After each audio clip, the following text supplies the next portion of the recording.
السلام علیکم۔ آپ سن رہے ہیں پیرے کامل۔ اس بک کی رائٹر ہے عمیرہ احمد۔ ویڈیو شروع کرنے سے پہلے آپ سے گزارش ہے کہ آپ اگر ہمارے چینل پر نئے ہیں تو آپ ہماری ویڈیو کو لائک، شیئر اور چینل کو سبسکرائب ضرور کیجیے گا۔ میری زندگی کی سب سے بڑی خواہش، 1 پوائنٹ ہونٹوں میں دبائے وہ سوچ میں پڑ گئی، پھر ایک لمبا سانس لیتے ہوئے قدر بے بسی سے مسکرائی۔ بہت مشکل ہے اس سوال کا جواب دینا۔ کیوں مشکل ہے؟ جبیریہ نے اس سے پوچھا۔ کیونکہ میری بہت ساری خواہشات ہیں اور ہر خواہش ہی میرے لیے بہت اہم ہے، اس نے سر جھٹکتے ہوئے کہا۔ وہ دونوں آڈیٹوریم کے پچھلے حصے میں دیواروں کے ساتھ زمین پر ٹیک لگائے بیٹھی تھیں۔ FSC کلاسز میں آج ان کا 8واں دن تھا اور اس وقت وہ دونوں اپنے فری پیریڈ میں آڈیٹوریم کے پچھلے حصے میں آ کر بیٹھ گئی تھیں۔ نمکین مونگ پھلی کے دانوں کو ایک ایک کر کے کھاتے ہوئے جویریہ نے اس سے پوچھا، تمہاری زندگی کی سب سے بڑی خواہش کیا ہے امامہ؟ امامہ نے قدر حیرانی سے اسے دیکھا اور سوچ میں پڑ گئی۔ پہلے تم بتاؤ تمہاری زندگی کی سب سے بڑی خواہش کیا ہے؟ امامہ نے جواب دینے کے بجائے الٹا سوال کر دیا۔ پہلے میں نے پوچھا ہے، تمہیں پہلے جواب دینا چاہیے۔ جبیریہ نے گردن ہلائی۔ اچھا ٹھیک ہے، مجھے اور سوچنے دو، امامہ نے فوراً ہار مانتے ہوئے کہا۔ میری زندگی کی سب سے بڑی خواہش، وہ بڑبڑائی۔ ایک خواہش تو یہ ہے کہ میری زندگی بہت لمبی ہو، اس نے کہا۔ کیوں؟ جبیریہ ہنسی۔ بس 50-60 سال کی زندگی مجھے بڑی چھوٹی لگتی ہے۔ کم سے کم 100 سال تو ملنی چاہیے انسان کو دنیا میں، اور پھر میں اتنا سب کچھ کرنا چاہتی ہوں۔ اگر جلدی مر جاؤں گی تو پھر میری ساری خواہشیں ادھوری رہ جائیں گی، اس نے مونگ پھلی کا ایک دانہ منہ میں ڈالتے ہوئے کہا۔ اچھا اور؟ جویریہ نے کہا۔ اور یہ کہ ملک کی سب سے بڑی ڈاکٹر بننا چاہتی ہوں، سب سے اچھی آئی اسپیشلسٹ۔ میں چاہتی ہوں جب پاکستان میں آئی سرجری کی تاریخ لکھی جائے تو اس میں میرا نام ٹاپ آف دا لسٹ ہو، اس نے مسکراتے ہوئے آسمان کو دیکھا۔ اچھا اور؟ اگر کبھی تم ڈاکٹر نہ بن سکی تو جبیریہ نے کہا، آخر یہ میرٹ اور قسمت کی بات ہے۔ ایسا ممکن ہی نہیں، میں اتنی محنت کر رہی ہوں کہ میرٹ پر ہر صورت آؤں گی۔ پھر میرے والدین کے پاس اتنا پیسہ ہے کہ میں اگر یہاں کسی میڈیکل کالج میں نہ جا سکی تو وہ مجھے بیرون ملک بھجوا دیں گے۔ پھر بھی اگر کبھی ایسا ہو کہ تم ڈاکٹر نہ بن سکو تو ہو ہی نہیں سکتا، یہ میری زندگی کی سب سے بڑی خواہش ہے۔ میں اس پروفیشن کے لیے سب کچھ چھوڑ سکتی ہوں، یہ میرا خواب ہے اور خوابوں کو بھلا کیسے چھوڑا یا بھلایا جا سکتا ہے؟ امامہ نے قطعی انداز میں سر ہلاتے ہوئے ہتھیلی پر رکھے ہوئے دانوں میں سے ایک اور دانہ منہ میں ڈالا۔ زندگی میں کچھ بھی ممکن نہیں ہوتا، کبھی بھی کچھ بھی ہو سکتا ہے۔ فرض کرو کہ تم ڈاکٹر نہیں بن پاتے تو پھر تم کیا کرو گی؟ کیسے ری ایکٹ کرو گی؟ امامہ اب سوچ میں پڑ گئے۔ پہلے تو میں بہت روؤں گی، بہت ہی زیادہ، کئی دن، اور پھر میں مر جاؤں گی۔ جبیریہ بے اختیار ہنسی۔ اور ابھی کچھ دیر پہلے تو تم یہ کہہ رہی تھی کہ تم لمبی زندگی چاہتی ہو، اور ابھی تم کہہ رہی ہو کہ تم مر جاؤ گی۔ ہاں تو پھر زندہ رہ کر کیا کروں گی؟ سارے پلانس ہی میرے میڈیکل کے حوالے سے ہیں، اور یہ چیز زندگی سے نکل گئی تو پھر باقی رہے گا کیا؟ یعنی تمہاری ایک بری خواہش دوسری بڑی خواہش کو ختم کر دے گی، تم یہی سمجھ لو۔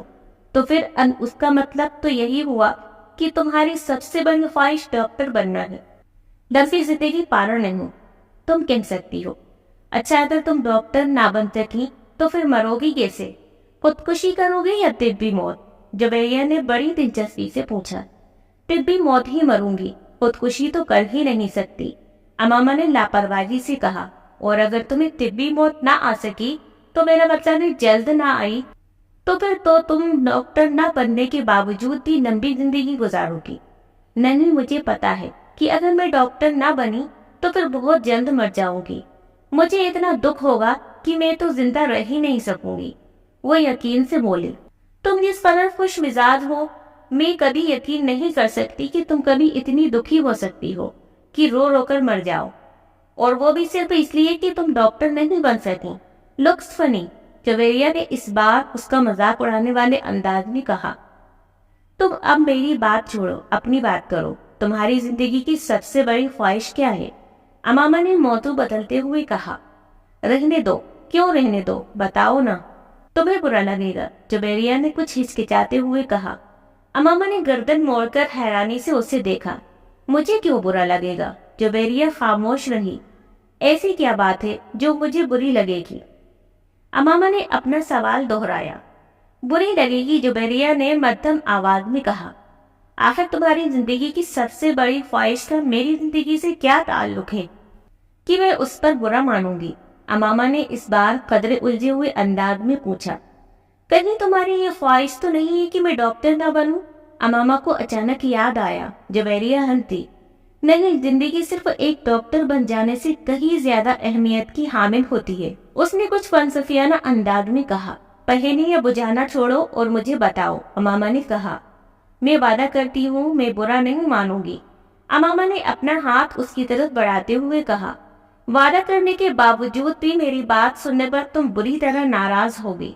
بہتر ہے ہم کچھ اور بات کریں، جبیریہ نے کہا. اچھا، میں اندازہ لگاتی ہوں تمہاری اس خواہش کا تعلق میرے لیے کسی بہت اہم چیز سے ہے، رائٹ؟ امامہ نے کچھ سوچتے ہوئے کہا. جبیریہ نے سر ہلایا. اب سوال یہ پیدا ہوتا ہے کہ میرے لیے کون سی چیز اتنی اہم ہو سکتی ہے کہ میں وہ بات کرتے کرتے رک گئی. مگر جب تک میں تمہاری خواہش کی نوعیت نہیں جان لیتی میں کچھ بھی اندازہ نہیں کر سکتی. بتا دو جبیریہ پلیز، اب تو مجھے بہت ہی زیادہ تجسس ہو رہا ہے. اس نے منت کی. وہ کچھ دیر سوچتی رہی. امامہ غور سے اس کا چہرہ دیکھتی رہی. کچھ دیر کی خاموشی کے بعد جبیریہ نے سر اٹھا کر امامہ کو دیکھا. میرے پروفیشن کے علاوہ میری زندگی میں فی الحال جن چیزوں کی اہمیت ہے وہ صرف ایک ہی ہے، اور اگر تم اس کے حوالے سے کچھ کہنا چاہتی ہو تو کہو. میں برا نہیں مانوں گی، امامہ نے سنجیدگی سے کہا. جبیریہ نے قدرے چونک کر اسے دیکھا. وہ اپنے ہاتھ میں موجود ایک انگوٹھی کو دیکھ رہی تھی. جبیریہ مسکرائی. میری زندگی کی سب سے بڑی خواہش یہ ہے کہ تم، جبیریہ نے اسے اپنی خواہش بتائی. امامہ کا چہرہ یہ دم سفید پڑ گیا.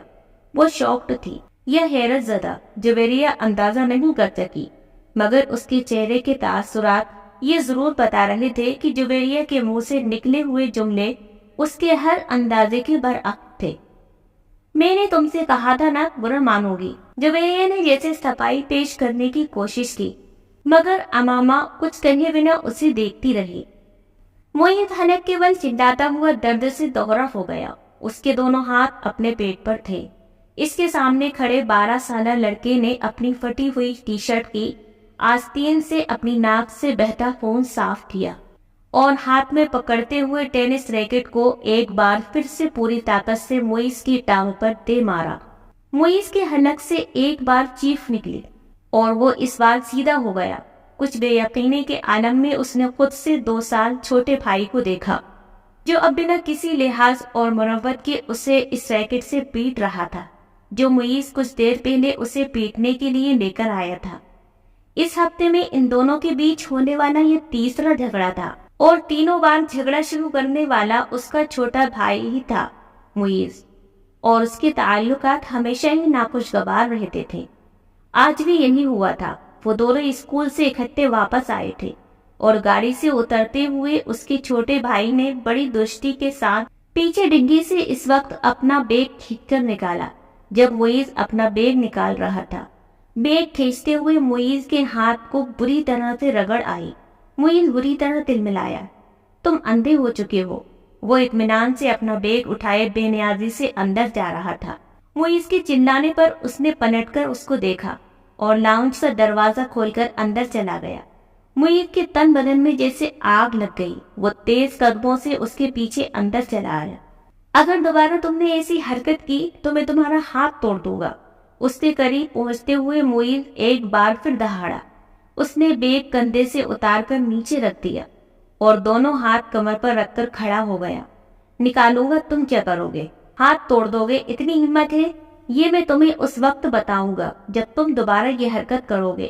معیز اپنے کمرے کی طرف بڑھا مگر اس کے بھائی نے پوری طاقت سے اس کا بیگ کھینچتے ہوئے اسے رکنے پر مجبور کر دیا. نہیں، تم مجھے ابھی بتاؤ. اس نے معیز کا بیگ اٹھا کر دور پھینک دیا۔ معیز کا چہرہ سرخ ہو گیا۔ اس نے زمین پر پڑا ہوا اپنے بھائی کا بیگ اٹھا کر دور اچھال دیا۔ ایک لمحے کا انتظار کیے بنا اس کے بھائی نے پوری طاقت سے معیز کی ٹانگ پر ٹھوکر ماری۔ جواباً اس نے پوری طاقت سے چھوٹے بھائی کے منہ پر مکہ مارا جو اس کی ناک پر لگا۔ اگلے ہی لمحے اس کی ناک سے خون ٹپکنے لگا۔ اتنے شدید حملے کے باوجود اس کے حلق سے کوئی آواز نہیں نکلی تھی۔ اس نے معیز کی ٹائی کھینچتے ہوئے اس کا گلا دبانے کی کوشش کی۔ معیز نے جواباً اس کی شرٹ کو کالر سے کھینچا۔ اسے شرٹ کے پھٹنے کی آواز آئی۔ اس نے پوری طاقت سے اپنے چھوٹے بھائی کے پیٹ میں مکہ مارا اور اس کے ہاتھ سے اس کی ٹائی نکل گئی۔ ٹھہرو، میں تمہیں ابھی تمہارا ہاتھ توڑ کر دکھاتا ہوں۔ معیز نے اسے گالیاں دیتے ہوئے لاؤنج کے ایک کونے میں پڑے ہوئے ایک ریکٹ کو اٹھا لیا اور اپنے چھوٹے بھائی کو مارنے کی کوشش کی، مگر اگلے ہی لمحے ریکٹ اس کے بھائی کے ہاتھ میں تھا۔ اس نے پوری طاقت سے گھما کر اتنی تیزی کے ساتھ اس ریکٹ کو معیز کے پیٹ میں مارا کہ وہ سنبھل یا خود کو بچا بھی نہیں سکا۔ اس نے یکے بعد دیگری اس کی کمر اور ٹانگ پر ریکٹ برسا دیے۔ اندر سے ان دونوں کا بڑا بھائی غصے کے عالم میں باہر لاؤنج میں آ گیا۔ کیا تکلیف ہے تم دونوں کو؟ گھر میں آتے ہی ہنگامہ شروع کر دیتے ہو۔ اس کو دیکھتے ہی چھوٹے بھائی نے اٹھا ہوا ریکٹ نیچے کر لیا تھا۔ اور تمہیں شرم ہی نہیں آتی؟ اپنے سے بڑے بھائی کو مارتے ہو۔ اس کی نظر اب اس کے ہاتھ میں پکڑے ریکٹ پر گئی۔ نہیں آتی، اس نے بڑی ڈٹائی کے ساتھ کہتے ہوئے ریکٹ ایک بار چھال دیا اور بڑی بے خوفی سے کچھ فاصلے پر پڑا ہوا اپنا بیگ اٹھا کر اندر جانے لگا۔ معین نے بلند آواز میں سیڑھیاں چڑھتے ہوئے اپنے چھوٹے بھائی سے کہا، تم کو اس کا خمیازہ بھگتنا پڑے گا۔ وہ ابھی تک اپنی ٹانگ سہلا رہا تھا۔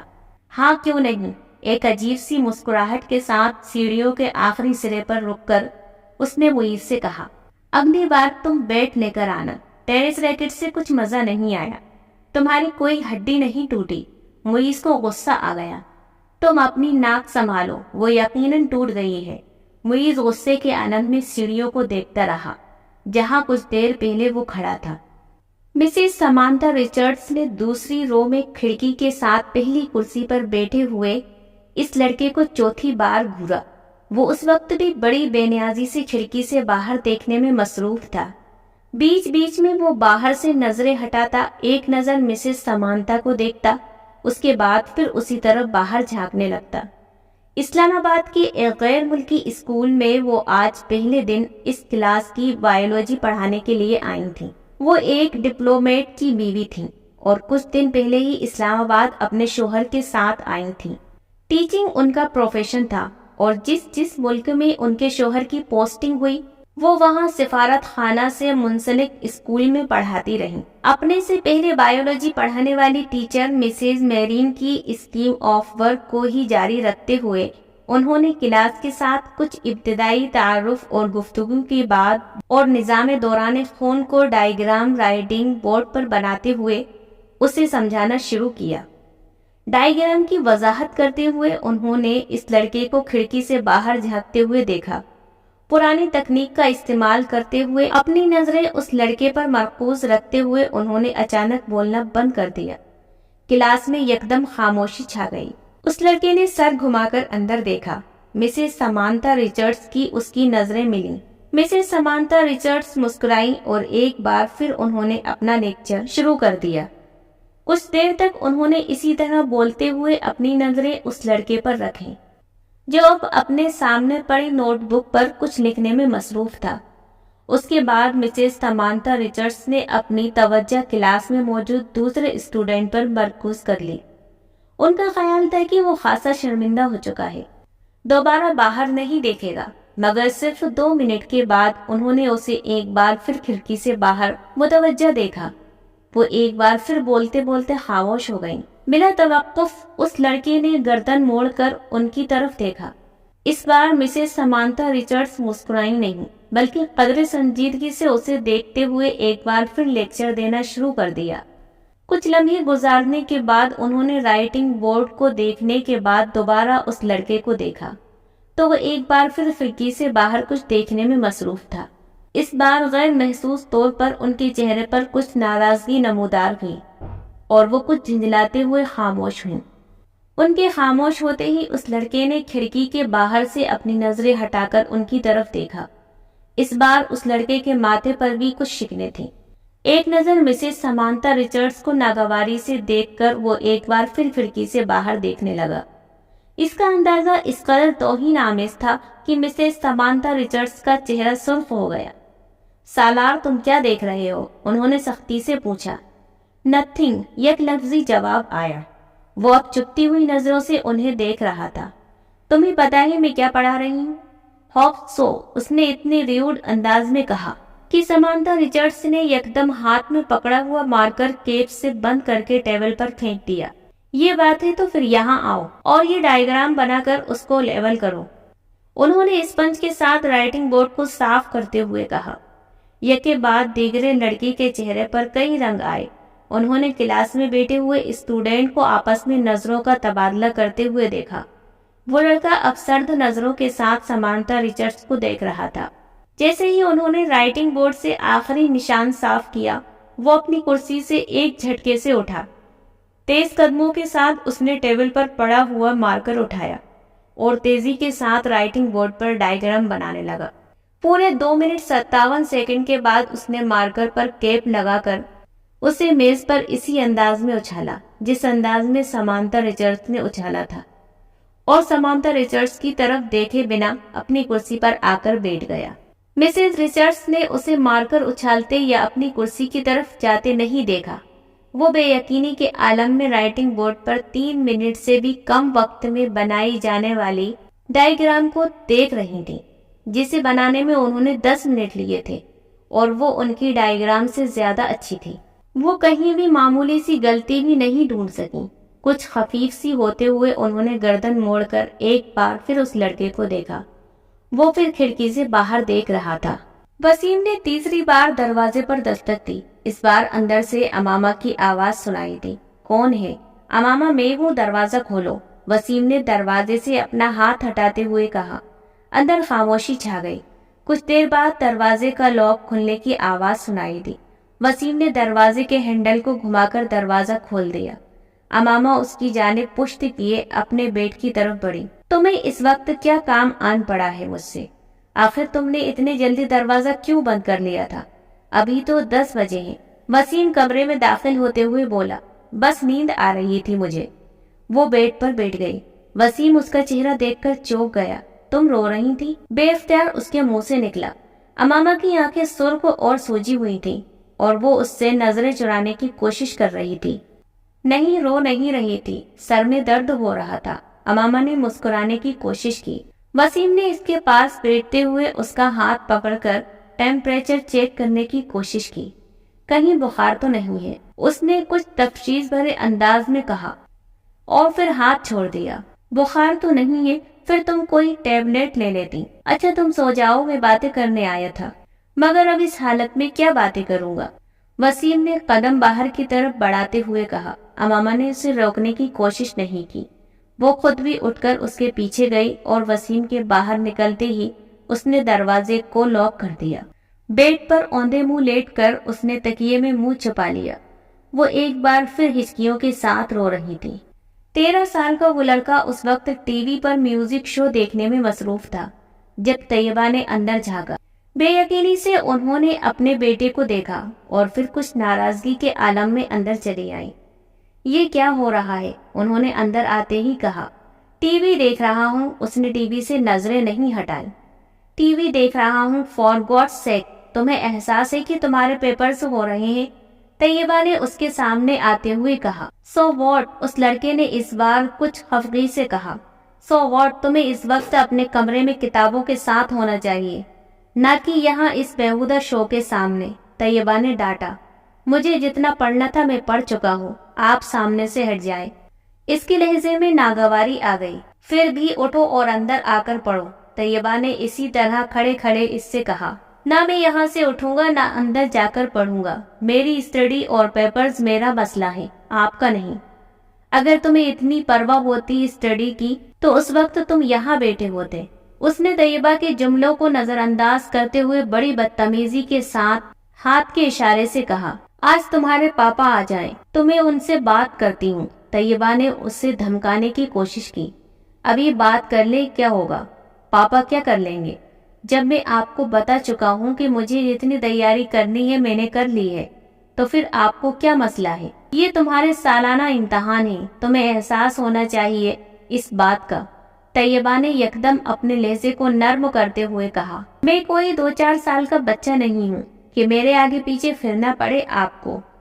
میں اپنے معاملے میں آپ سے زیادہ سمجھدار ہوں، اسی لیے یہ 3rd کلاس قسم کے جملے مجھ سے مت بولا کریں۔ ایگزام ہو رہے ہیں، اسٹڈی پر دھیان دو، اس وقت تمہیں اپنے کمرے میں ہونا چاہیے۔ میں تمہارے فادر سے بات کروں گی۔ وہ بات کرتے کرتے غصے میں صوفے سے اٹھ کر کھڑا ہو گیا۔ ہاتھ میں پکڑا ہوا ریموٹ اس نے پوری قوت سے سامنے والی دیوار پر دے مارا اور پاؤں پٹکتا ہوا کمرے سے نکل گیا۔ طیبہ کچھ بے بسی اور خفت کے عالم میں اسے کمرے سے باہر نکلتا ہوا دیکھتی رہی۔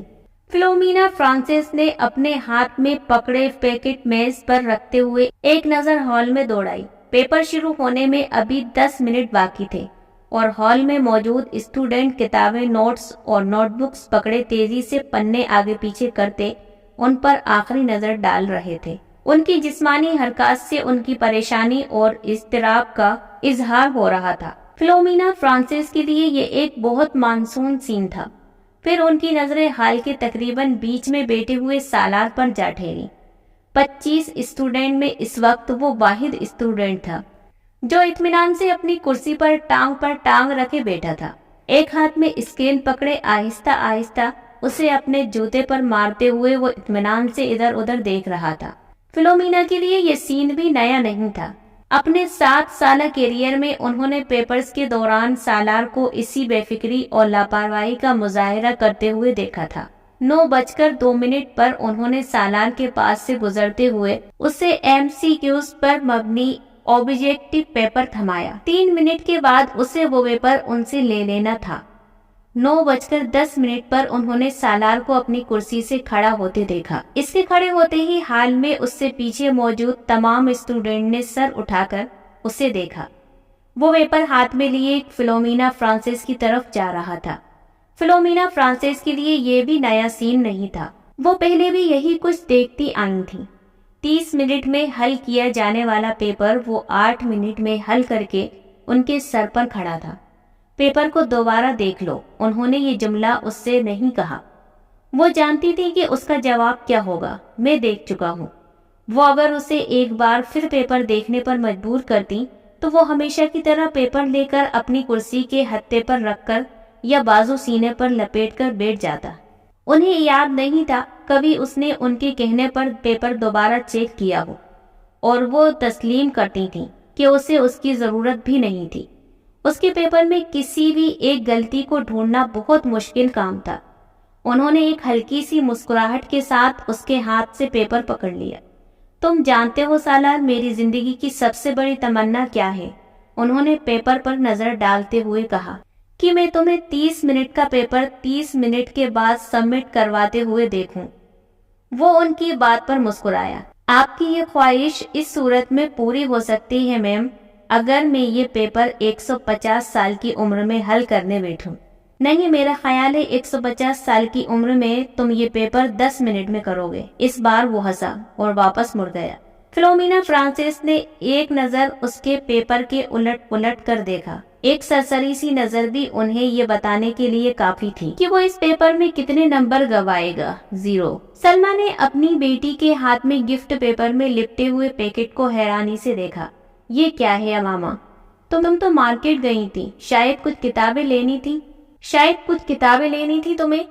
ہاں امی، مجھے کتابیں ہی لینی تھی، مگر کسی کو تحفے میں دینے کے لیے۔ کس کو تحفہ دینا ہے؟ وہ لاہور میں ایک دوست ہے میری، اس کی سالگرہ ہے، اسی کے لیے خریدا ہے۔ کوریئر سروس کے ذریعے بھجوا دوں گی کیونکہ مجھے تو ابھی یہاں رہنا ہے۔ لاؤ پھر مجھے دے دو یہ پیکٹ، میں وسیم کو دے دوں گی، وہ بھجوا دے گا۔ نہیں امی، میں ابھی نہیں بھجواؤں گی، ابھی اس کی سالگرہ کی تاریخ نہیں آئی۔ سلمہ کو لگا جیسے وہ ایک دم گھبرا گئی ہو۔ انہیں حیرانی ہوئی، کیا یہ گھبرانے والی بات تھی؟ 3 سال پہلے امامہ کی وجہ سے انہیں بہت زیادہ پریشانی کا سامنا کرنا پڑا تھا، انہیں اور ان کے شوہر ہاشم کو۔ وہ تب اپنی بیٹی کے بارے میں بہت فکر مند تھی اور ہاشم ان سے زیادہ، مگر پچھلے 3 سال میں سب کچھ ٹھیک ہو گیا تھا۔ وہ دونوں اب اس کی طرف سے مکمل طور پر مطمئن تھے، خاص طور پر اسجد سے اس کی نسبت طے کر کے۔